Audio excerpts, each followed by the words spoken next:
I tell my girls all the time, I have some girls who definitely want to play in college and some who don't. And I think that's totally fine, but they still have to play for each other. Yep. And I tell my girls that your attitude will either make or break you. A college coach will say, she's talented, but I didn't like how she supported her team. I don't like how she acted after she struck out. Maybe your teammate's a little less talented, but she walked off the field with her head held high when she struck out. You were being watched. Yes. And you have to keep it together. What role would you say, whether yourself or other coaches should kind of play in trying to protect these kids from the burnout? I think we always have to give a positive environment and be that supportive, open communication. Let them vent about their stress. And I think us, even at practice, my goal is to also focus on them growing as a person. So you always want it to be a positive environment. And I think if they look forward to coming to practice because it's positive, that will help with the burnout. What do you want your players to take away from their time in the program?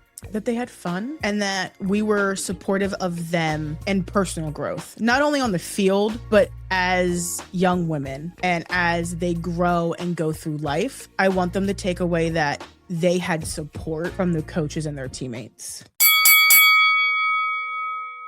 Welcome everybody to another episode of the Fighting for Overtime podcast. As always, I'm your host, Coach Tony. Make sure you're following on all social formats and obviously wherever you get your podcast from. Tonight, another stellar and great guest. Listen, I tell you all the time, I bring the best. And if you remember, we had assistant coach Vicky on last year, and now in season 3, we have coach Brea Ferraro. She's the 14U head coach of Lions Fastpitch and recently anointed president. What are you getting yourself into? But again, thank you so much for joining me. Thank you for having me. I thrown it in there because you told me, oh, by the way, I'm president now. I was like, oh yeah, ooh, just add it to the plate. Yeah, what the hell, right? What the hell, man? So listen, Vicky was amazing. Yeah. So again, you got big shoes to fill. I do. I do. Yeah, you do. I do. But you know what? It's great because I see how heavily you are involved in everything, and you are, to me, you are like the perfect guest because you've seen it as a player, coach, and now as a president, you're getting to see it all, right? You're getting to see it all. So let's just go back and again, let's talk about the journey because I always like to know when you first start playing and during that time, did you ever think I'm going to be a coach one day? No. A lot of people. That's why I love to bring it because a lot of people don't even think they are. No, I never even thought it was in the cards to be coaching and running a team and running a league, and not the league that I started at. Never. So that's where you started. Yeah, my dad created it when really I was young. I think he created the league in 2003. Okay. That's when it was officially like Lions Fastpitch. But before then, I think it was a few years, we were called the Bristol Bullets. Wow. And that's where I started. And then before that, my sister played. Okay. So my dad and my grandfather coached my sister, and they were the Silver Bullets. And it was like, my sister's 38. If she listens to us and I got that wrong, just know that I didn't say you were 40. Yeah, what's wrong with 40? Start it out there. She gets very mad. Giving me a complex here. She actually coaches with me now too. Oh, okay. Yeah, wow, family affair. Yeah, we're all involved. So I got to watch her play, and they were the Silver Bullets, and travel back then was not what it was now. So like, I don't think it was ever like an official league. Okay. And then it just kind of evolved from there as we continued to play. Okay. Yeah. So your dad involved today? Yeah. I drug him back in. You did. Good job, Dad. Listen, you are you daddy's girl? Yeah. So, or one of them, right? Are you only child? No, I have a sister and a brother. Okay, so you're one of daddy's girl. I'm the youngest. You're definitely daddy's girl. I'm the youngest. Yeah, you're definitely dad. So he's like, okay, bro, yeah, we got this, right? Yeah. I told him that I wanted to get back involved, and I saw that the organization was looking for coaches because he stepped away probably when I was 19 or 20. Okay. And left it to some guys that he even started it with. They finished out for a few years ago.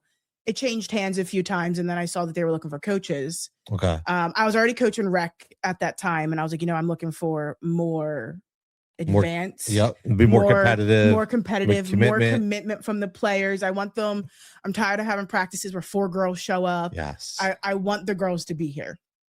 So I was like, I'm going to go and see if I can put a team together. And he was like, okay. He was like, yeah, that would be cool. And he just kind of left it. And then as I started coaching, he started showing up to practices, and he built those fields. Wow. So he's like, oh, I got that. I could fix that.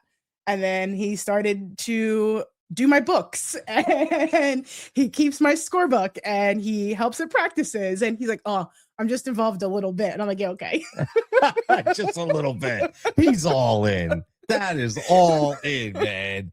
Oh, that's awesome, though. I love that. Yeah. I love that. Like, knowing he was a coach growing up, did you ever like kind of look at him? And even though you say you didn't think you would coach, but like, you know what, I can learn some things off of him. I think looking back, that's never your thought. I'm just there to play. Right. Right. But as I have grown into coaching, I do find myself very much using his style.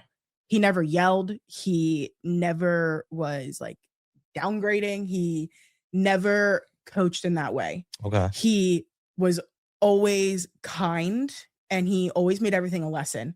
But you also knew when he meant business. And I definitely bring that to the team. Like, the girls will joke, and I have a look. And I'll just look at them, and they're like, oops, sorry. And like, they'll continue to do what they're supposed to do. And I call it the mom look, because I don't know what else to give it. Okay. But it's what I take to them. I don't yell at them. I don't want to yell. Yelling takes a lot of effort. I want them to listen to me and not shut down.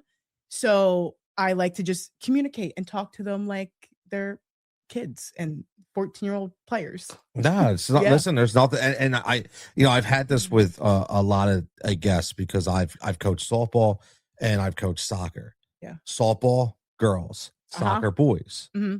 Totally different dynamic. 100%. On a soccer field, you couldn't get me shut up. I was screaming. I was berating kids.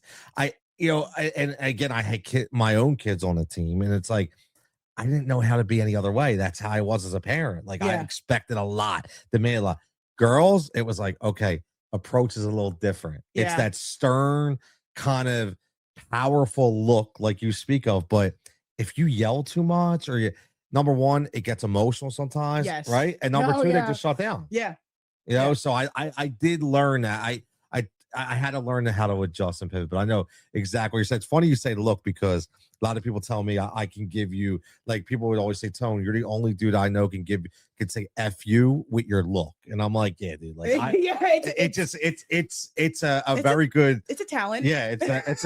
Exactly. I've worked on that, and I'm proud of it. Yeah. Yeah. I just kind of I'm like, really? And they're like, yeah, sorry, my bad. Yeah. I'm like, okay. They know, definitely. Now looking back, how would you say, because I love this question, from the time you played to the time now, the evolution of the game of softball? I feel like the game itself hasn't changed a whole lot. I mean, like, there's been some, like, the obstruction rule, I think, has changed many times, the home plate obstruction rule. And I don't think anybody understands it. Every time rules like that change, nobody ever does. And I think it's different depending on who's umping the game. So good luck. Yep. But technology has changed. Your composite bats are better. The ball is coming off faster. Yes. When I hit 16U, it's when the face masks came in. Yes, I remember that. And I remember always fighting about it. I wouldn't wear it to pitch, but I would wear it at first base. And I used to give my mom a heart attack, because she was like, you won't wear it on the mound. You're closer, but you'll wear it at first base. I'm like, yeah, I don't know. I can't have it on my face. Well, it's a comfort thing. Yeah. But now almost all my girls wear one. Yep. And rightfully so. I mean, looking at some of these bat reviews, these balls are coming off at like 70 plus miles per hour. They're not that far away from the ball. No. So like the reaction time has to be quicker, and your face is important. Yes. So in game changer. Now that came in after I was out, but that's a whole new element. That's new. Like, it's new to me. Okay. I am a little old school. I make somebody else do game changer. My dad does my books. Okay. And then I have another assistant coach who does game changer. Yeah, but that's smart though. Yeah. Because it's hard for you to focus on everything. And they sit together. Yep. And they go over what they're doing. And it's really easy for me to yell, hey, where did she go with this? And I got 2 people who are going to give me an answer. Oh, you're already ahead of the game. I am, but it's nice because it allows people to watch the games. I have even sat at home with my dad, okay, and put on our games to review it. Okay. To go over maybe like what he saw something different than I saw. And we'll put it on so we can review something that maybe we should go over at practice. But if we saw it differently, we kind of got to talk about it. Yes. Yeah. It keeps stats, which is kind of nice. But yeah, no, I still make them keep a regular book. No, listen, I don't blame you. You know, that wasn't involved when I was in softball, but my last years in soccer, it came, I forget the name of it, but it was the same thing. It wasn't a game changer. It was a different kind of app, but all the kids wore bands. Okay. And they had like hot zones and cold zones, and it recorded the entire game. That's pretty cool. And it chopped up all their highlights. It gave them a reel to send the like, it was insane. Like, it was just next level. The only thing I dislike about Game Changer is like, I want to know where the batter hit the ball. And on the book, you can put a dot, like right exactly where it went. Okay. Where like in Game Changer, it will say like, oh, it made it to left field. But in reality, it went through the gap of your infield. So that's good to know. I need to know, like, am I moving my fielders over, or did she hit a high pop to the outfield? Exactly. That makes a difference to me. Oh, yeah. So that's where I like don't love Game Changer, because I want to know exactly what happened. No, I love it. That's a very meticulous approach, and it's very important. Yeah. And sometimes technology is great. I get it, but it also has its limitations. It does.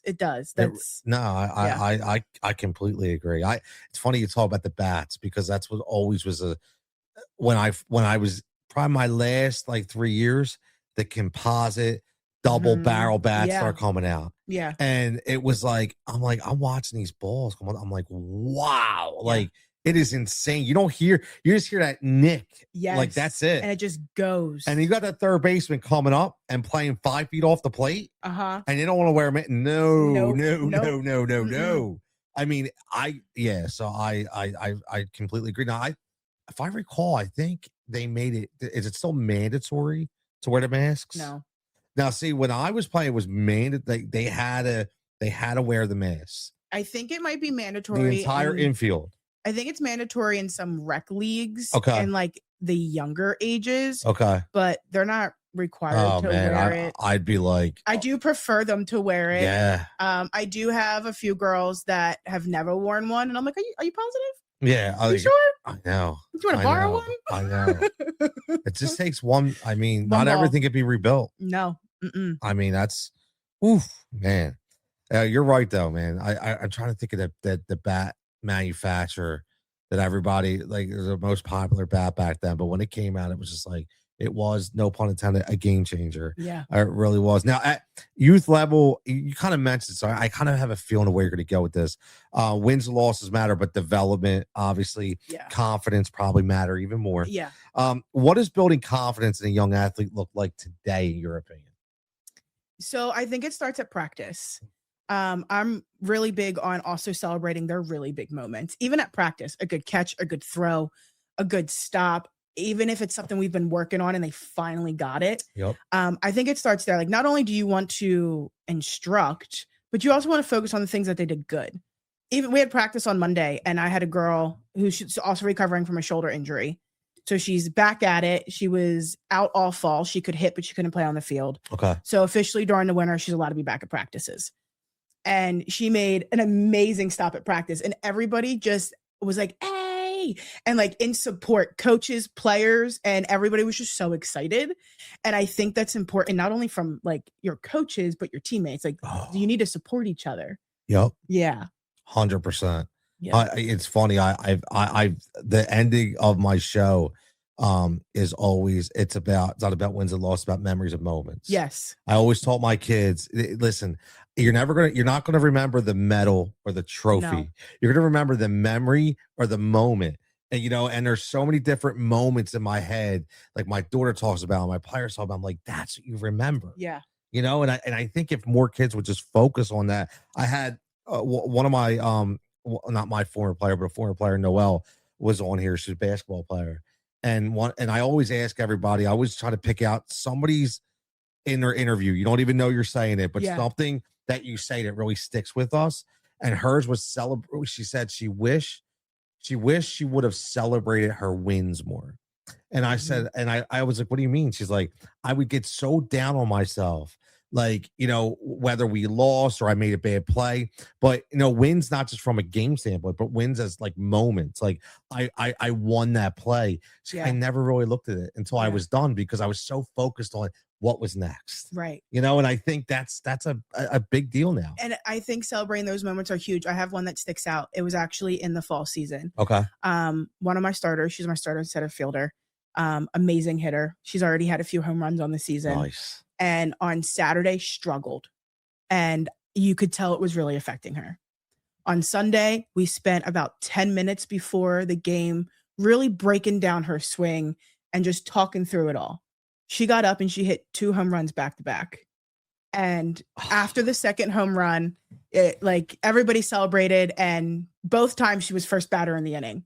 So just off the bat, 2 home runs in the same spot. What a feeling. Yeah. And after that last home run, we got into the dugout and she ran up to me and she just grabbed me and was like, yeah. And I'm like, see, I told you, all you had to do is get confident and being up there. Yep. And taking it a pitch at a time. And it was it still sticks with me because she was so excited. And you remember that. Yeah. See, that's what I think. And I say this to everybody. Like if you're uncommitted on should I be a coach or not be a coach, and you have the ability to do it, you got to do it. You have to do it. Because of because I have so many of those moments that I legitimately, I'm not ashamed to say, I could sit down here and I could start thinking, and I could get teared up just thinking of those moments. Yep.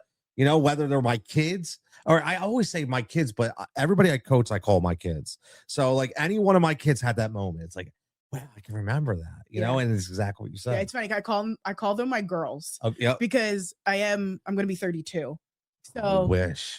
I'm jealous. So some of the parents are not much older than me. Yep. So I call them my girls because some of them definitely look at me as not only a coach, but an older sister. They want to tell me about school. They want to tell me about their homework. They want to tell me what's happening on and with their friendships and boys. And they want advice. And it's just nice to have that. So it's funny because that's what I call them. You create that bond, man. Yeah. It's so funny. I said, I'll never forget it. It was it was a quick turnaround too. So I start coaching softball when my daughter was 9, and we had the same girls for the most part, probably about 75% of the same girls for 9 years. Yeah. So that to all the way we got to 18U. But it was funny from I think it was from 10U, and I'm older, so bear with me. So the conversations on the bench were about Hannah Montana and stuff, right? Yeah. And then 12U, all of a sudden, I'm hearing boy talking. I'm like, whoa. No, what happened? No. Yeah, what happened? And it was so funny because I was that guy. We would have practice, and all of a sudden I start to see these boys showing up. Watch, I say, yo, what are you doing here? Yo, get lost, get out. No. We're not doing that. You know what I mean? I'll never forget. What happened to my girl? We have we have a few that bring their boyfriends, and I'm superstitious, very superstitious. And I'm not 3 times. Oh, real? Oh, the one girl, it's a joke because she's superstitious too. She has a block of wood that she carries in her bag just in case there's no wood in the dugout. Really? You can knock on wood 3 times, if something happens. Check that out. And we were playing a tournament, and the girl brought her boyfriend, and he hasn't come before. I said, if we don't play good, he's never allowed to come because again. He has never been here. He's never been here. He's never allowed to come again. Oh my God, that's too funny. I've remembered those kind of scenarios too. Yeah. Oh my God, that's funny. That now speaking of that, knowing about all that, let's talk about mental toughness, because I think that's one of that's something that I don't know if do you think it can be taught? Do you think you have it? Do you think it can be worked on? Maybe. I think it can be worked on. Okay. This is definitely an aspect of coaching that I struggled with. Okay. As a player, I didn't struggle with making an error and getting over it. It was all right, next one. And that was never taught to me. So definitely coming into this coaching era, that's a little bit more nowadays. And I definitely have sat down with my coaches and we have like talked about things for them to do. Okay. And I try to have them either like have a personal word or action that can help them just reset in their mind to then go to the next play. Cause I always tell them if you don't move past it, 9 times out of 10, the ball's coming to you again. It's going to find you Oh yeah. until Yes. you can make that clean play. It is going to find Oh, you yeah. over and over again. It's got an X on it, right? For you, Yeah, man. it Definitely. does. So weird And- how the baseball or softball gods work. It just knows. It just knows. I And know. I feel like it's something that you were always working on. You have That's a good good days, point. bad days. I try to remind them that they are people and this is just a game. It is just at the end of the day, it's just a game. Somebody's got to win, somebody's got to lose. Yep. So we can't beat ourselves up over that one mistake. So true. I love it. I loved it because I used to do the same thing. It was like, when everybody would get so down, like, guys, listen to me. At the end of the day, tomorrow you're gonna wake up and everything's gonna be okay. Yeah. You're still gonna go play your video game. Yep. You're still gonna go hang with your boys. Yep. Like nothing's gonna change. No, and that's it. I really saw it at nationals last year. High stress environment. Yep. We were in a tough game and I could see it. And I just started saying to him, it's a game. Like we're going to start again in 2 weeks. And they ended up finishing 9th in nationals. And I'm like, you did amazing. Yeah. Like there's nothing wrong with that. There's nothing wrong. Like, I'm like, you guys don't understand how great you did. And a lot of my girls, it was the first time at a national. Oh, that's even better. So I'm like, the first time in this high pressure environment, teams from all over, and you finished 9th. Yep. Like it's a game. You're allowed to be stressed out and you're allowed to be frustrated. But at the end of the day, you're just gonna keep moving. I think you think a lot of that frustration is, and I know we kind of talked off air, but kind of the pressure, not just from their parents, but just society. It's like there's so much pressure nowadays to be great. I also noticed there's a lot of like fear of judgment. Yes, that's a good one. What they look like doing something. I can't tell you how many times I've heard, well, I don't want to look dumb. You don't. Just play the sport. Right, exactly. You don't look dumb playing the sport, you're playing it. No one cares what you look like when you fielded that bar. We just care that you fielded it and made that throw cleanly. Yep. So I do see that a lot. I think a lot of that is just society. Social media is a big deal, especially with girls. Yep. Yeah. Oh, I know. I raised one. I mean, I get it. Everything's image and everything's the way. And now more than ever. And I hate to say this, but as I'm a really positive person, but there's people just so mean and cruel. Yes. Especially kids. Like I don't remember kids being that mean and cruel back in the day. I don't either. Yeah, you know what I mean? Like I like, and I've seen like some things, like even when I was coaching in off dark room chats, and like I'm like, what are you guys serious? Yeah. Like, and that's I mean, that's something me or you can't solve, but unfortunately, it's a part, and I think that's what plays into a lot of this. It does, and I try to tell my girls that to keep open communication. Yep. If something is happening with someone on the team, they have to tell us, or we don't know.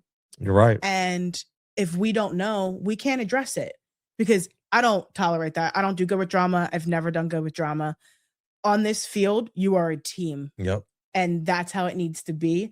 I'm not asking you guys to hang out every weekend. But I'm also asking you to respect each other and like each other and support each other. That's key. You don't have to be best friends. No. At the end of the day, you're teammates. Yeah. And you have one goal, right? And I think that kind of is nowadays probably maybe that's one of the hardest things is, and I'll ask, how do you get everybody to buy into one goal, right? Because now with all the, and I know you're not involved in this because it's not school, but like the whole NIL thing and these opportunities, everybody wants third to stand out and they want to be the person. Yeah. And they feel like if the spotlight's not on me, but I'll be honest, man, I still think you can tell me if I'm wrong, but I still think there's a spot for the team first player that I think Yeah. that scouts will look at and be like, I like her attitude. I tell my girls all the time, I have some girls who definitely want to play in college and some who don't.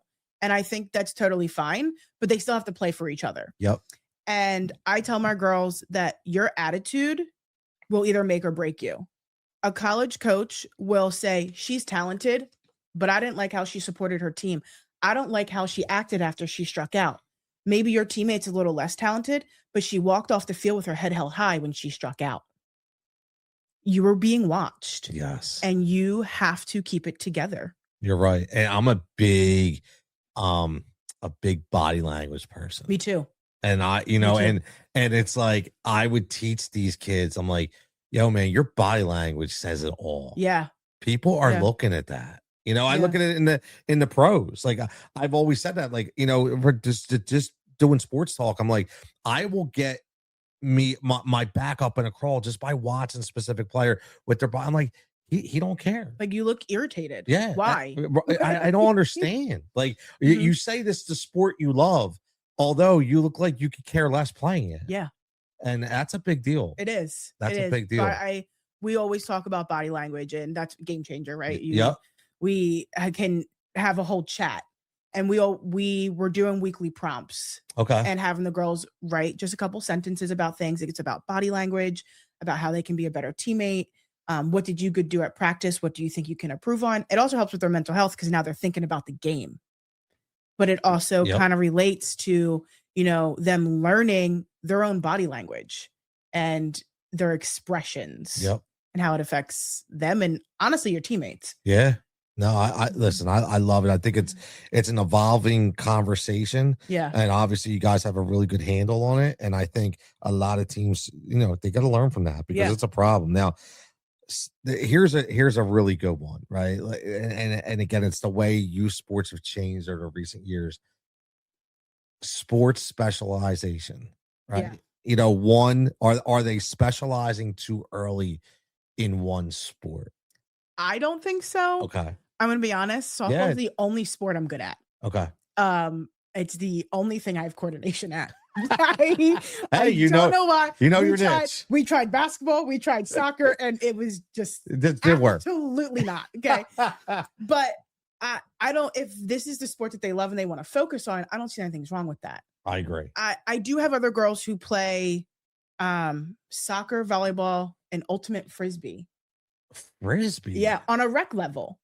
Oh, that's awesome. Yeah. She came to me and she was like, oh my God, I signed love up for ultimate frisbee. I was like, you signed up for what? Oh my God, I love that. I was like, I didn't even know that was a thing. I didn't know they had teams. Wow. Yeah, and she loves it. Okay. And they just play it on more of a rec level so they can play softball on the more competitive level. And I think that's totally fine as well. Yes, I agree. I was a very big advocate. And I think, and that's why a lot of kids came to play for me, because right away they would be like, Coach, I just want to know I play basketball. And I'm like, good. Okay. They're like, what do you mean? I'm like, I encourage it because, I've had a lot of other coaches on too. And they say that, and what I love about it, say the same thing. Each coach or each sport gives you different, different movements of your body, right? Yeah. It works your muscles a different way. It does. And it also allows you to still enjoy what you want to do. Yes. And I've been on the record for saying this. I've started this podcast because I want to raise awareness. I want people to listen to this, and whether it be a parent, a student, an athlete, and be like, oh, wow, like they can, it's not that we're telling them what to do, but it's like kind of raising awareness to say, like, if something like this comes along, they kind of know how to react, know what to expect. Yeah. Like, we're not going to change it. But one thing I fell into the mantra, right? I fully admit it, that one thing I'll always regret is my daughter was a cheerleader and she was a softball player. Yeah. And she was my first kid. So I didn't understand youth sports. And I thought she had to specialize. And I made her give up cheerleading. Okay. I didn't make her give it up. Let me rephrase that. But she came to me and she said, if I had to pick one, which one do you think I should pick? And I just watching what she did, and I'm going to be chauvinistic here, it's my own fault. I didn't respect cheerleading at that time. It wasn't Enough. very viewed as a sport. Right, but Yeah, but but it and definitely is. I know, Yeah. and that's my fault. That's me being an idiot and not realizing how much work that they put into it. Yeah. And I would, I was like, it's got to be softball. You're really good. You had this opportunity, this and that, and she ultimately chose softball. And I do feel bad because she was a guest on my show, and I kind of feel bad because I think that she looks at it and regrets it a little bit. Doesn't she had great times? Yeah. But I look at now like you could have done both. Yeah. And not to say she just could have done both. And I don't know why. I mean, because I fell into the trap thinking like my kid's got to be in this and with this trainer and play for this team. And now I look at it and go, you idiot. Yeah. But I think that's normal. Yeah. And I think maybe nowadays is a little harder to be in multiple sports sometimes because I agree with softball, that. you're right. Pitching practice 2 times a week. If you're a pitcher, you have a pitching lesson. If you're a catcher, you have a catching lesson. Many girls are in an additional hitting coach or additional fielding. So sometimes it's hard to maintain that. But I do, whether they want to specialize in one sport, I'm about it. If they want to play this sport in another, I'm also about it. And I just have them be honest because then it talks about practices. Yes. Right. Because I still need you to make practices. I still need you to practice with your team, learn all plays, learn what I expect on the field. But even my one girl who plays soccer, she was like, hey, I've missed the last 4 soccer practices. Do you mind if I miss Monday? And I'm like, go. Yep. You're not going to miss anything we haven't already done. But thank you for communicating it. Exactly. Like, no, I totally. It's funny. The way I approached it, and I approached it with I had same thing, soccer and softball. And I would tell the girls, listen, this is what I would expect. This is my own opinion. Fall, soccer comes first. Spring, softball comes first. Because that was when we played, that was a season. Like fall was the big time soccer season. Yeah. And spring was big time softball. Fall ball was like, at that time, I was like, I would just say, make that your priority. And that's kind of what they did. Yeah. But I don't know if you can do that now. If fall, like for softball, fall is just as important. It wasn't as your spring and summer. It is one whole season. Now you have these domes that you can play inside. Oh, I still love the domes. Yeah. We didn't play inside this year. We had some injuries that I wanted some girls to heal from. But next year we've talked about it. Loved it. And then me and Vicky actually got the chance to coach in the U-Trip All-Star event. Okay. And that was in a dome up in Wilkes-Barre. I'm probably saying that wrong. It used to be the Pocono Dome, and they rebranded it right there off the turnpike. Yeah, and we had 4 girls. So nice in there. Yeah, we had 4 girls in it. So it was, at least those 4 got to experience it. Me and her got to experience the dome. Yep. So that was nice. But yeah, so now it's like you don't even, when do they take that break? That's a tough one. Yeah. That's a tough one. That was my biggest challenge as a coach was the break. Yeah. And I used to tell families, listen, I need you to commit. I purposely, whether it was right or wrong, I said, when our spring season in soccer ended, which was usually like the first week or second week of June, I said, see you in August. Like, what do you mean? I was like, we are not doing anything. Like, this is family time, vacation time. Like, we've done enough. Like, I can't, you can't commit for 12 months a year. You have to have downtime. You have to have some downtime. So that was kind of like our downtime. And then holidays too. Like, I was like, holiday is important to me. Like, once Thanksgiving comes around, like, see you after the new year. Yes, like, that's exactly what we do. Yeah. I love that. Yeah.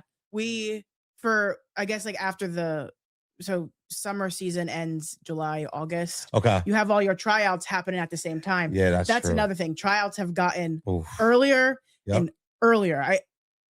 Teams are holding tryouts before we even get the nationals. They're in a race. Yes. And that's all it is. And it's like, how are you holding tryouts before nationals, but you almost, as much as I don't agree with it, you almost have to fall into it. I know. Because you're missing out. You're missing it. I know. And so after nationals and you put your team together for the next season, I give them at least a week off. Okay, that's good. And then just enough time to decompress. Some of them go on vacations. I know one of our girls has a cruise planned August 8th. They're out. They know. They already got that. They're ready, man. They're out. Yeah. So I always give them a break. And then fall season, November, we will practice a few times like after our last fall game. Okay. But you lose light and it's cold. Yep. It's cold. Yep. So I give them all. I think we stopped this season, like second week of November, we stopped practicing. Okay. And they head off all the way to January. Okay. I think we started inside the second week of January. And that's great. Yeah. People need that. Yeah. It was the parents need I that. needed The coach. that. That's the thing. It's not just about the kids, it's about everybody involved. Yeah. And I used to say that all the time. So now I'm happy to hear that somebody else is thinking logically like that too. We all need a break. No, I agree. Now, here's another good one, because obviously we just talked about pressure from outside sources. Do you see pressure from nobody specific, but just in general, from parents that are really impacting? Yeah. And it does it happen to where they just throw them completely off their game? Yes. Afraid to make a mistake because they're afraid of hearing the criticism instead of using it as a teaching moment. I definitely think that affects their mental game and how they recover from the mistake. It can make them not want to enjoy to be there. Why would you want to be somewhere that if you make a mistake, you're going to get yelled at for it? Exactly. And that's not fun. No. It's not what it's supposed to be about. And I will be honest, and I've always been honest, that it took me time to learn that. Like I hate to say, I love him to death, but we always laughed. My son was on his birthday, and he was probably 10 years old. And it might have been younger, it might have been 8 or 9, but he was in goal. And I signed us up for this indoor soccer tournament, way above our level. Should never done it. And you live and you learn. I threw him in net, and I like berated him, like to the point I ripped him out of net in the middle on his birthday. He was in tears. I was like, you need to find somewhere else to go home with. Like I was so mad. And I was like, dude, what is wrong with me? But like I'll admit I was wrong. But it took somebody that coached me. It's like, yo, man. Yeah. I'm just being your friend. Yeah. And I was like, yeah, dude, I can't believe, because in the moment I didn't even realize I was being like that. Yeah. And I think that was a teachable moment for myself to be like, holy crap, man. Like, all right, I gotta relax. Like I gotta pull this in. So I think that's just a human thing, but you have to be willing to work on it. Yeah. And as a coach, I mean, I always tell the girls, when they're out in their field and I'm yelling out things on the field, I'm not yelling at them. It's my only way to communicate with you because you can't hear me. Yeah. So if I'm trying to tell you what I need, it's going to come off as yelling. But I'm not yelling at you. I'm yelling to communicate. Yes. But I've definitely had moments where I've pulled them in and I've been like, what are we doing? Yeah. I've been there. What is happening? Yep. I've been there. But I've never yelled. I've definitely, as a kid and my dad being my coach, I've gotten to the car and he's been like, well, that was rough. That's funny. And I'm like, yeah, that was rough. He's like, that wasn't your best outing. And I'm like, nope. Yeah. Nope. We have this. It's funny you say with dad. I gotta find. There's a picture that comes up on my Facebook feed as a memory all the time of my daughter and me.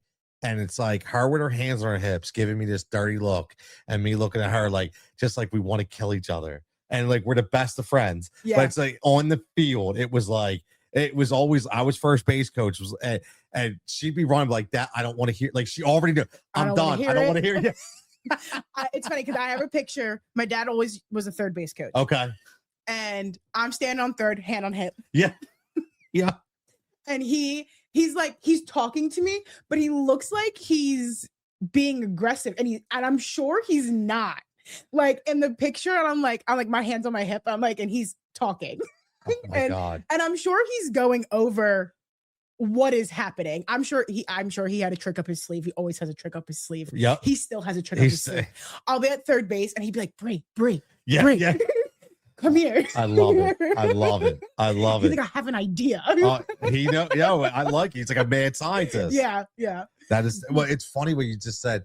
When you're looking and you think that he's the way he's just by what you see, what it looks like. right? Well, the funny thing is, and I tell this story all the time, but you haven't heard, so I got to tell it to you. So when my daughter played for Southampton, and then the coach kind of left, and because he had other opportunities, and then we had to find somewhere else to play. And then we went to Warminster, and then I wound up during the Southampton regime. We always had a rivalry with Northampton. Okay. And the third base coach for Northampton, I'm bad with this. Like, I could go by somebody's looking like, I don't like that dude. Right? So I'm being honest. Like, I am so bad with that, right? I'm like, eh. Yeah. So I would sit there and I'd watch, and every time my daughter played third base, so I would watch him talk to him, and I'm like, what is he saying to her? Like, right? All the time, like, dude, I bet you he's giving her a bunch of shit like for years. Like, I was like, I don't like this guy. Right. So the funny thing was, after everything happened, 4 years later, I'm like, Taylor, I'm like, where are we going to play? Like, where do you want to play? And she was like, she's like, what about Northampton? I was like, Northampton. That's where I was like, there's no way you're playing for Frank. Right. She's like, Dad, why don't you like Frank? I'm like, because all that crap he was giving me. She's like, Dad, all he ever did was compliment me. I'm like, really?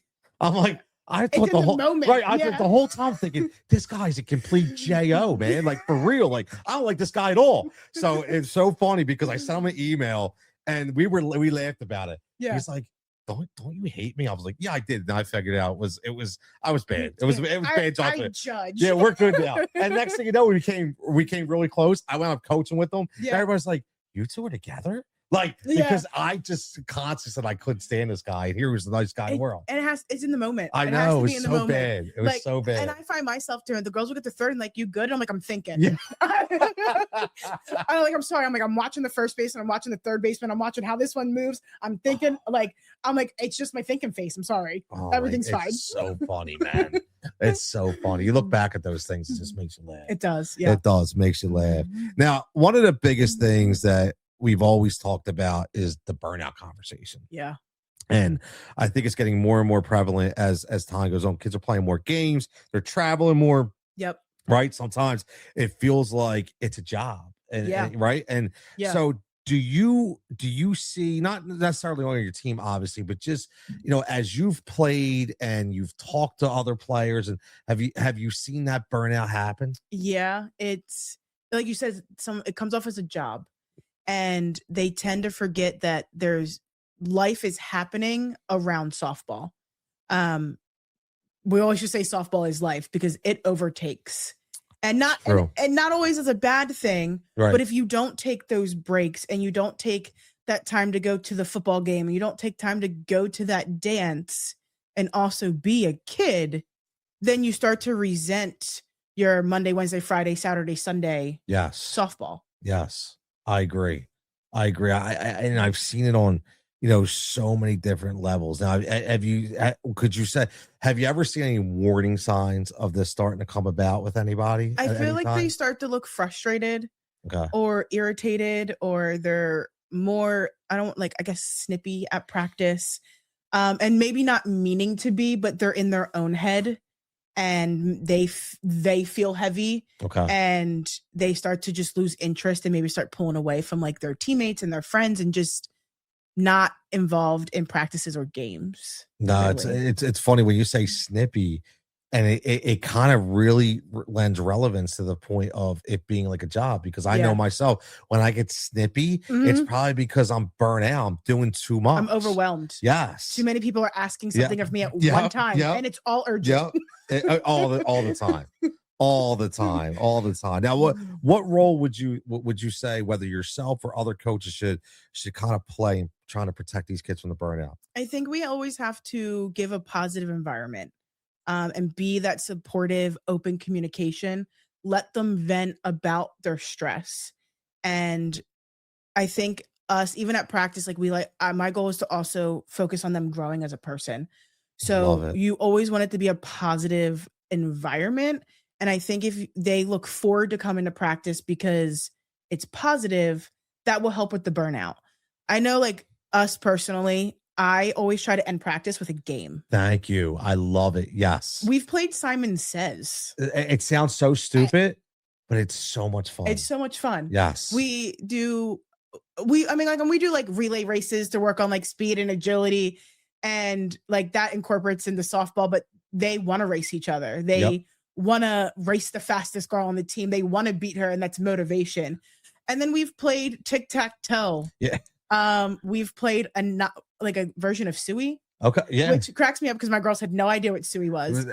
Dude, I can't believe you at 30 plus years old now. 32, you said? 32. Know what Suey is. My brother used to find great pleasure in pegging me. Oh, that was the best. Stand up against the wall. And like I joke around with him, and I was like, some of us have never been pegged with a tennis ball. Yeah. It shows. That's so awesome. I'm like, we're not gonna peg each other with the ball because we're not.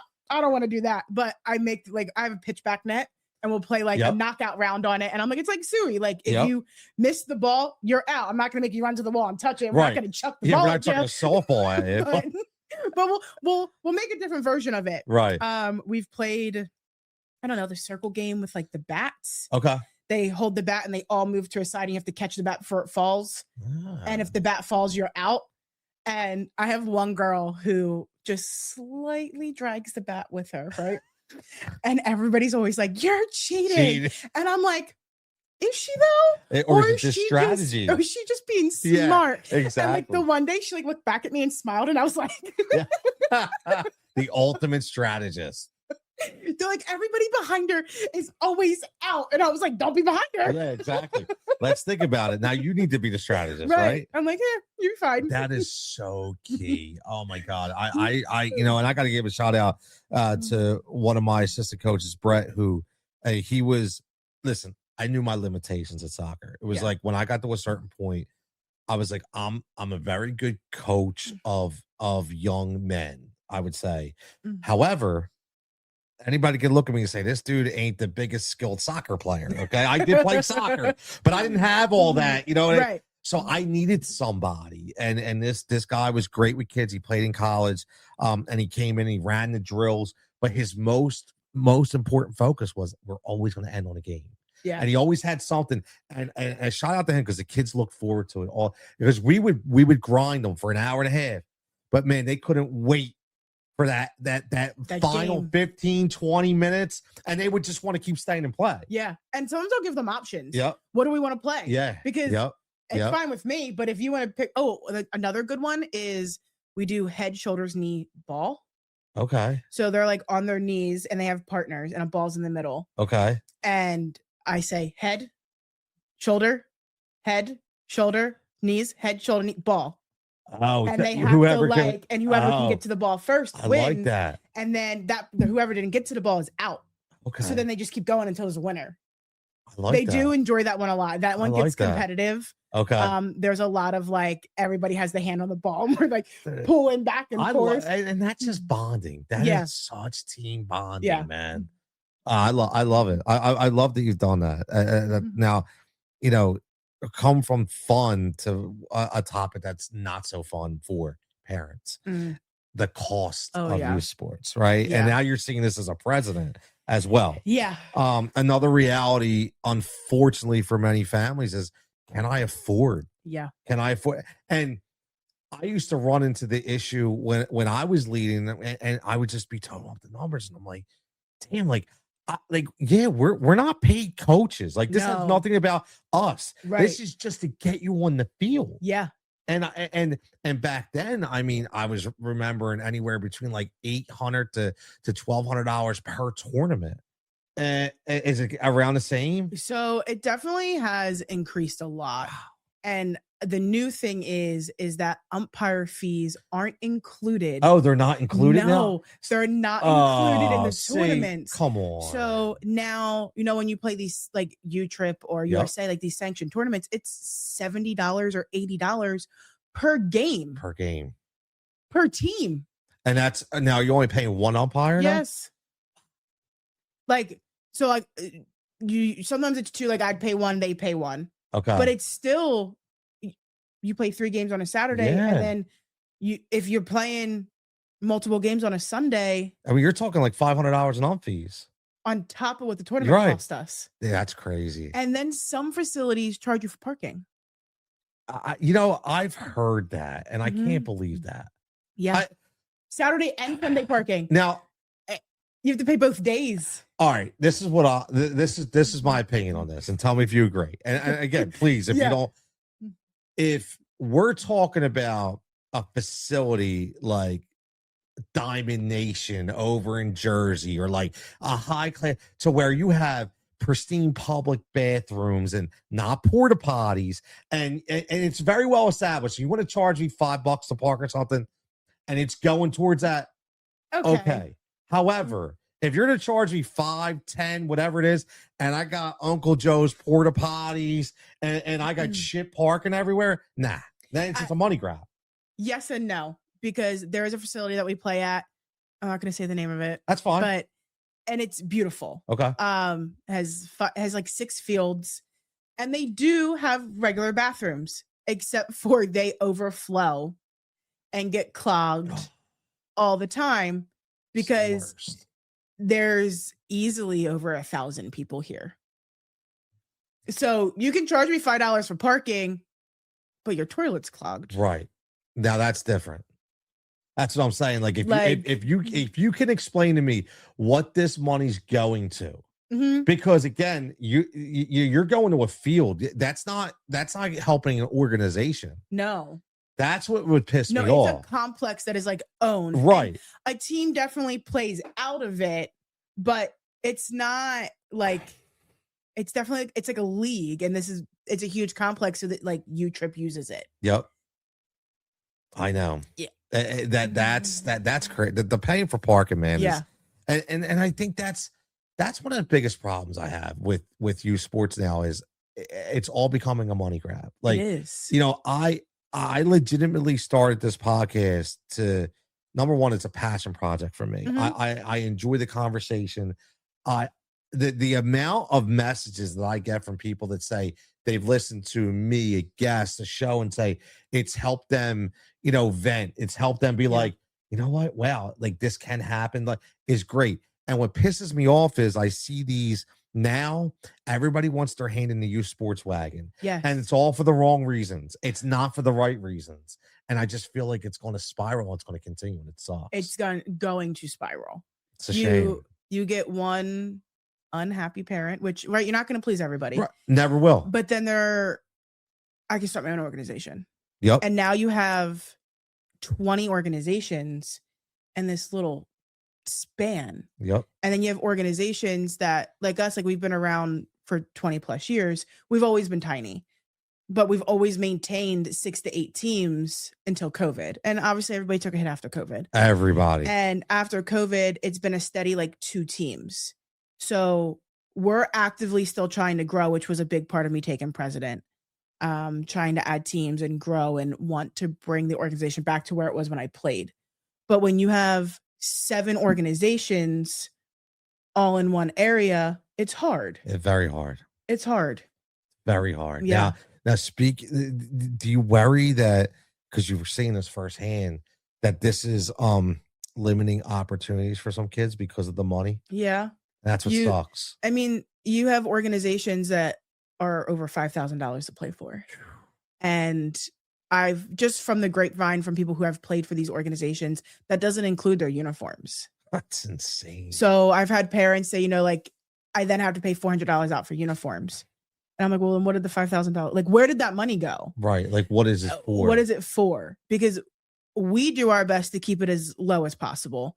I try to only charge what we are going to spend. Right. I mean, which sometimes kinds of runs into things. Sometimes I put money out of pocket, but I feel as like a volunteer coach, that happens anyway. Unfortunately, like it's part of the game. It's part of the game. And so it definitely, I see it affecting kids because the more organizations pop up and the more they charge, you're going to have kids who can't afford to play for them. So that, like, my goal is to keep everything as low as possible, because you're going to have really talented kids that maybe can't afford it. And that's okay. We want to give them that opportunity to play at the same level these other organizations are playing at for triple or double the price. I know. It's insane. It really is. And I don't even, and that's what, like, it was always that hard conversation. Yeah. When I would talk to the parents that were having problems, and I said, listen, I'm being 100% transparent. This is just the call. Like, I'm unfortunate. I can't control it. Right. You know, now, we did, because we were a much bigger one. I will give a shout out. So when I was coaching soccer, I coached for Warminster, and because we had a very big organization, and we had the Perlini tournament, which was a huge Labor Day tournament, we ran, and we got all the proceeds from that, and we put that directly back into the club. We were able to give scholarships to kids, awesome. But they weren't unlimited. Right. But however, not every organization can do that. Right. And then you start talking, oh, well, we'll fundraise. I get it. It's not as easy as everybody thinks. No, and it's a lot of work. It's a lot of work. We do a lot of fundraising. Because you have to. We have to. Like, I have spent my nights making a gift card calendar so that we can sell, like, have a gift card raffle. And that was a really big hit, by the way. Like, gift card raffle. That's my parents are asking to do it again. Okay. Like, each day, we did it for November. Okay. And each day of November was a different gift card. So, like, you just pulled a number? I pulled the girls had to sell 10 tickets to cover the cost of the gift cards. Okay. And then anything they sold above that, they got the profit from selling the ticket. Okay. So every day I pulled a name out of a bucket, and the winner of that day won that $20 gift card. Oh, damn, that's sweet. Yeah. I like that. Yeah. That's a different idea. Yeah, it was. It's almost like that lottery thing. Maybe the old school that you would get a lottery number every day or something. I had a girl sell 50 tickets. Wow. And how much were the tickets? $10. Yeah. See that you can't see now that's I enjoy that. Like, to me, that's because honestly, most people are going to buy, but I'll be honest with you, probably half the people are probably at least going to buy two. They're going to say $20. Yep. Like, you know, it's just a good number. You know what I mean? $20 to maybe win $20. Exactly. Yeah. That I like that. Yeah. I like that. And now the only problem I always had back then was we weren't as creative as that. It was always like the normal block pools and this and that. And we've done them too. Right. And they work. Yeah. But the funny thing was sometimes I felt like it was the parents were just buying into it anyway. Like, yes. At the, you know, it's like we're not even selling it. We're like, so I got to the point where I said to the parents the one year, I said, because everybody was kind of complaining about fun. We did like a beer wall. We did all kinds of stuff. Yeah. And it was cool. Like, it worked, but it was a lot of work. So I would say to them, listen, here's the deal. We can either up the tuition by $100 this year for each player, or we could fundraise. What would you guys rather do? And they were all like, we'll do the 100. Like, and I'm not saying everybody could do that, but it was like, listen, you know, because to me, that was like, at that time, it's soccer. I'm carrying 22 kids. Wow. So, you know, that's, you know, you're talking an extra $2,200. That's 2 tournaments at least. Right. Well, soccer was actually 800. So that would give me 3 tournaments. That paid for a whole season tournament. Yeah. So people were like, oh, yeah, I'll do that. And that ever since that's what everybody wanted to do. So I just added it in to the fee. Yeah. But not everybody can. Not just that. Softball, I think, is more expensive right now. It is expensive. So and the equipment, we haven't even talked about that. A bucket of balls, a good bucket of balls. And I personally love me some dream seams, and I think that comes from being a pitcher. Yeah, I was going to say you were a pitcher. That's why they don't need a dream seam to practice. Oh my God, that's funny. But even like a decent bucket of a ball, like Rollins, it's like $90 for a bucket of balls. And that stuff, when we were going, we just took for granted. Like, just ball. What's a ball? Who cares? And like, we're lucky enough to have like a shed, and we have our own batting cage, and we have pitching machines.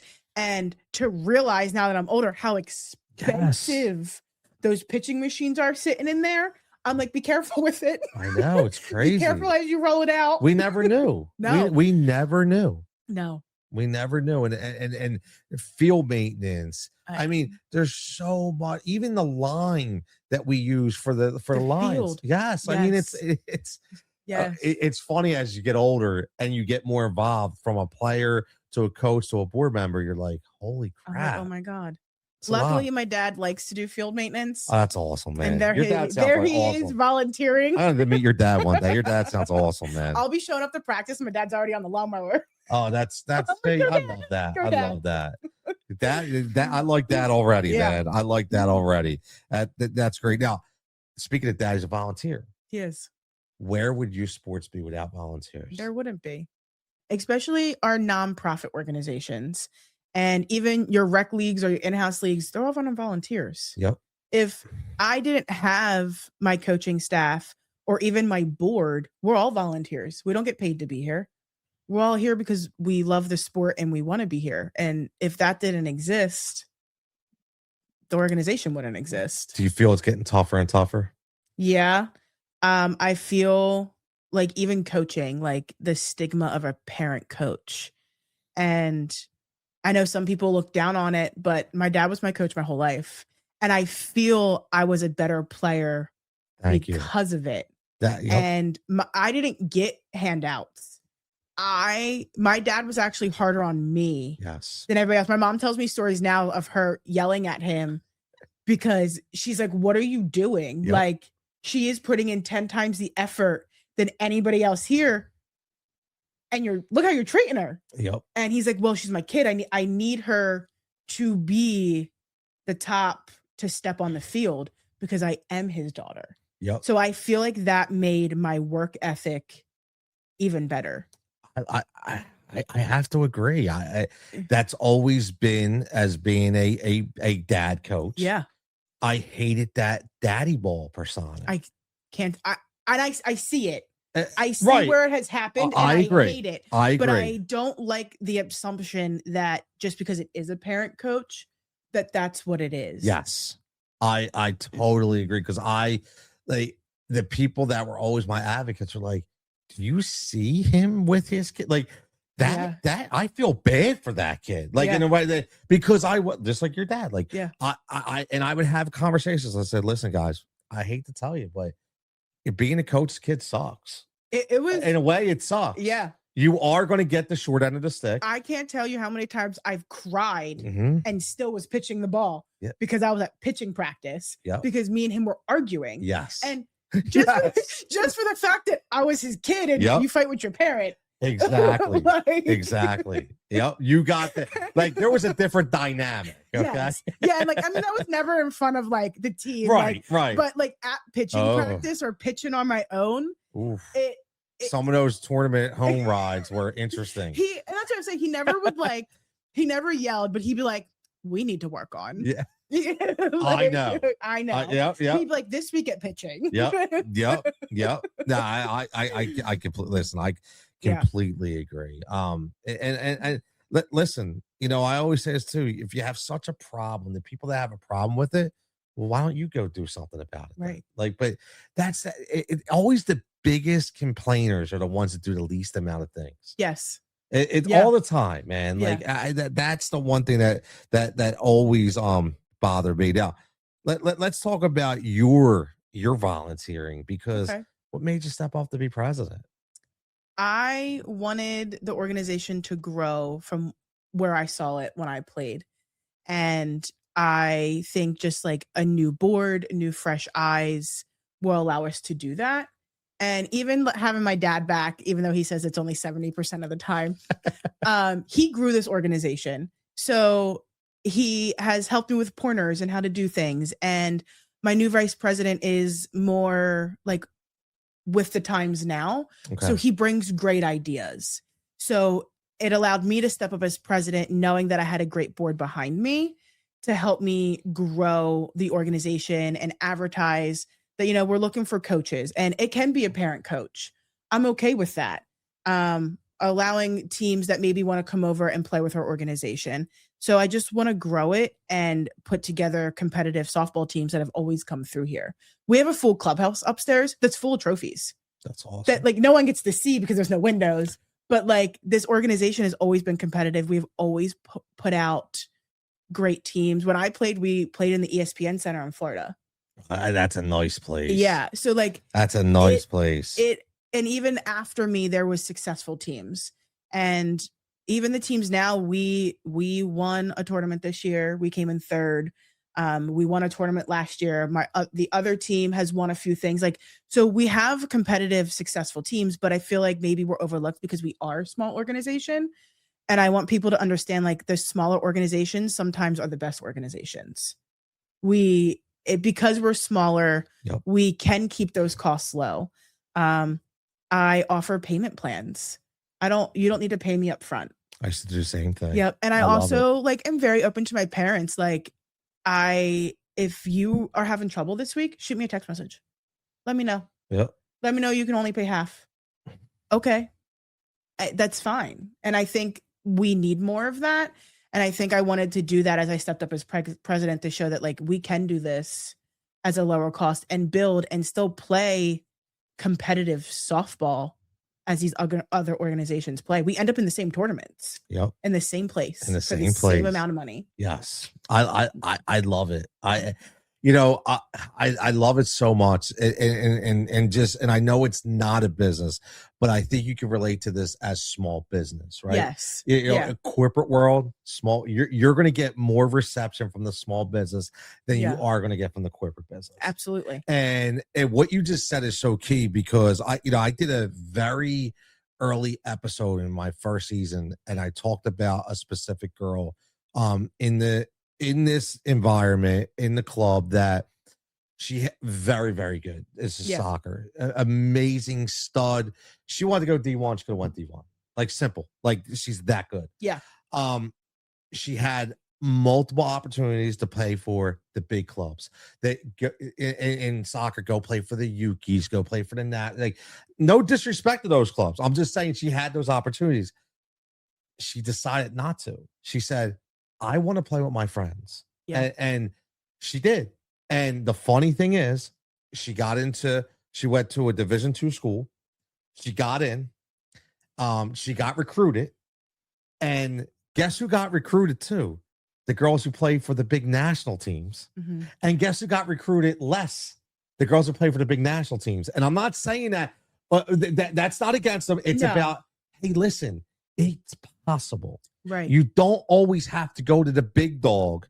If you want to, that's fine. Like, I don't listen. That's one thing I've always said, people, they get wrong about me. I am not putting down these big organizations. Absolutely if your not. kid plays for them, great. I love man. that. Like, I have no problem with that. That's what obviously you want to do. Yeah. My thing is to tell everybody, you don't have to chase that if you don't want to. No. And this girl proved that, and I loved it. And I can relate to that. When I was 16, my dad was approached by a bigger organization and said, we want her. Yep. And I turned them down at first.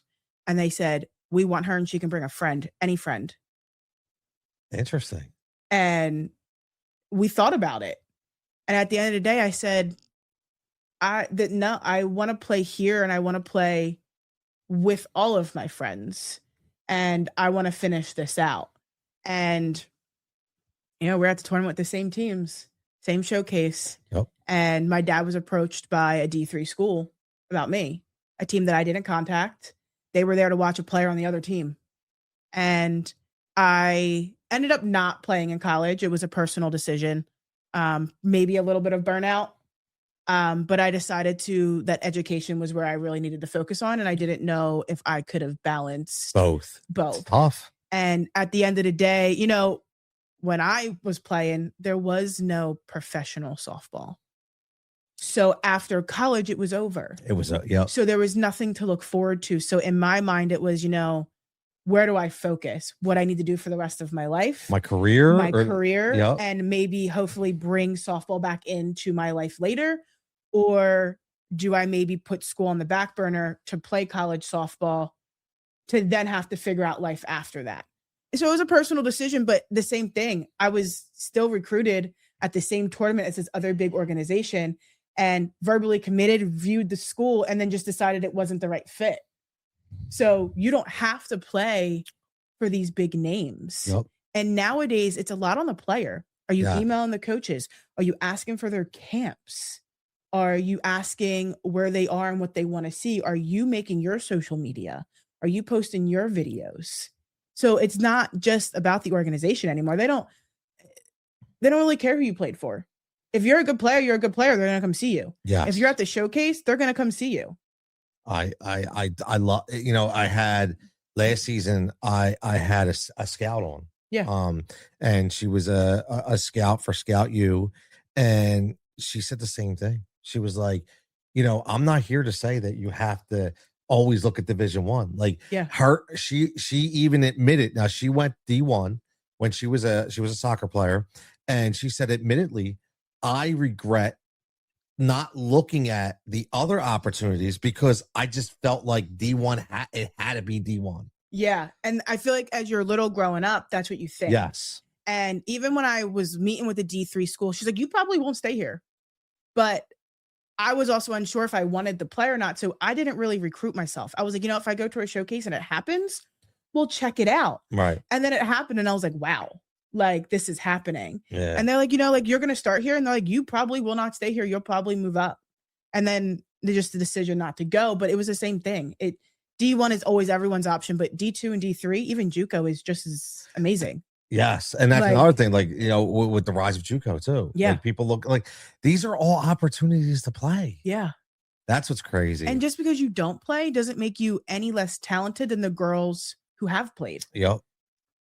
No, I love it because it really embodies every belief that I have. So it's just nice to hear somebody else have those same beliefs. Yep. It really is. Now, as we wind down, the biggest thing I want to talk about. Let's talk about the Lady Lions culture, man. Okay. Let's talk about the Lady Lions and what makes the Lady Lions in your mind, that program, so special. I think us being smaller makes us special because we're able to give like that family-like feel. It's busy, but you do get your time on the fields. And I think us with being small and being volunteers, like we talked about the cost, we get to keep it low, and I get to keep it affordable for the girls that can play and want that experience, but maybe can't afford those big organizations. And that's fine. I want those girls because I tend to find out like those girls want to be here more. And they want to play for this little organization. And not that we're little, right? We've been around for a long time, but being smaller, I think helps us be more special and more welcoming. Now, we probably touched on this in variations, but what would you say? What core values do you emphasize with your team? I always want them to be kind with each other and others. Good sportsmanship. Just as an example, I had our nationals last year. Again, it was a tough game. It was our game. We ended up losing and getting eliminated in the championship, but it was like our 6th game for the whole series. And my one girl was up to bat and she was so frustrated. And the catcher of the other team was crying. And she said, in that moment, she goes, I realized this at bat didn't matter. She goes, and the girl behind me is crying. And she hit the ball. She got the first base. She called timeout and told the catcher to go get a drink and gave her a hug. Really? Yes. Oh, that's amazing. And I was like, that is everything that I want these girls to present and who they are and how they represent themselves, the team, and the organization. Because at the end of the day, they wear it across their chest. Yep. And it was perfect. She didn't know this girl. We've never come in contact. They weren't even in the same hotel. And she was like, I couldn't let her do that. She was like, it was hot. And she was like, she was upset. She's like, that's not it. And I loved every moment of it. Listen, man, that's a credit to you. Yeah. Because I'm just knowing you through this conversation, like earlier, you kind of even mentioned stuff like it's just a game. It's just a game. And I think that they embody that, man. Yeah, that's awesome. Like, yeah, do you want to win? Of course. Right. But at the end of the day, it's just a game. Exactly. Here we are, because we're gonna play another. Yes. And then we're gonna play another and another and another. That's now that I love it. That is fantastic. Now, what do you want your players to take away from their time in the program? That they had fun and that we were supportive of them and personal growth, not only on the field, but as young women and as they grow and go through life. I want them to take away that they had support from the coaches and their teammates. I love it. That's important. It is. It's very, very, very important. Now, what's a great season look like to you? It's not wins and losses. It definitely goes beyond that. I like to look at each game individually. They could have won and played great. Amazing. But what did we learn from that? Or the losses? I also feel like you learn a little bit more from losing. So how did they play? Were they defeated?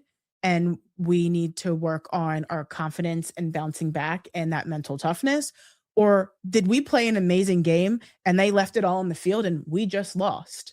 And to me, that's a great game because that shows your toughness and your battle and your grit to be here on the field. So I like to take happy moments from each game. Okay. And to me, that's what a great season is. Home runs, great hits, strikeouts, amazing plays, catching a ball that is in a no man's land that you ran your hardest for. Those are things that I want to focus on with them in a great season. I love it. You definitely learn more from the losses than you do from the wins. Listen, it's like in life, you get told no. I mean, how many times have I been told no? It's just like waiting for the next yes. And it made me learn from that, right? Yeah. So it's the same. Listen, I love it. Now, we close this out. We're gonna have a little fun lightning round. I'm gonna put you on the spot a little bit. It's just fun, a little rapid fire fun set. I ask you 5 questions. Okay. All right. So, and they're all softball related. Favorite softball memory as a player? I pitched a no-hitter and hit a home run over center field fence in the same game. Wow, no-hitter and that's awesome. How old were you? 14. Wow. And then another player went and stole my home run ball because the umpire wouldn't give it. Are you sure? Oh man. Yeah. Oh my. He was like, I got this for you. That's awesome. That's a good moment. I like that. Hardest position to play. Definitely pitcher, and that might be a little biased, but I don't disagree. That's a good one. If you could pick one walk-up song for you or your team, what would it be? So for the team, I would have to say Bring 'Em Out by T.I. Oh, I like that. Personally, it would be Fireman by Lil Wayne. Really? Like the beginning. You got the Wheezy going. All right, I got you. Yeah. I like it. What do we say the most underrated softball skill is? Bunting. Wow, you are dead on with that. And the style of bunting. The drag, oh my God. Being able to place it perfectly, being able to be a sacrifice to get that squeeze bunt. You wouldn't even think it's that hard, but no, but it is. I think it's harder in softball than baseball. Oh, 100%. People are like, "What?" I'm telling you, when you start getting all and they start throwing those screwballs and those rise balls, drop balls, and the bunt size on it, and you know that no matter where this ball is, you're supposed to lay it because this girl's coming home. Yep. No, I totally agree. Last one life lesson softball teaches kids: accountability. I like that. I like that. Listen, this is you said you were nervous. I was so nervous. Hopefully, I alleviate that right from the get-go. It was good. This is great conversation, man. Again, so before we go, where can people follow Lady Lions to get involved with your league? So we do have a Facebook page. Right now it's Low Bucks Lady Lions. Pretty soon it will just be Lions Fastpitch. And we recently made Instagram. Go Vicky. Vicky has taken over social media for me. Go Vicky, Coach Vicky. Because I just have a lot on my plate being head coach and president and a lot of things going on. So Vicky has taken over social media. So is my sister. Her name's Taryn. I don't think I've job, Taryn. I don't think I've ever given her a name here. Shout out to Taryn, another social media manager. She does help me with the team as well, but they have taken over social media for me. Okay. And they did talk about making a TikTok. I don't know who's dancing in the TikToks because it's not me. Oh boy. But they did kind of throw it around. So right now, Facebook is the main.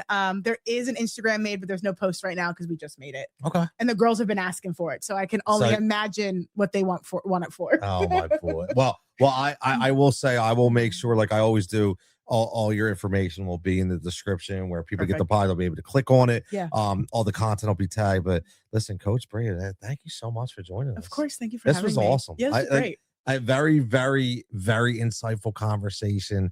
And I love it because you've kind of organically, without even knowing, you've embodied a lot of why I made this podcast. So I really appreciate it. I appreciate it too. So as always, everybody, again, we'll catch you next time. Memories and moments, like I always say, stay safe, stay healthy. We'll catch you back here next time.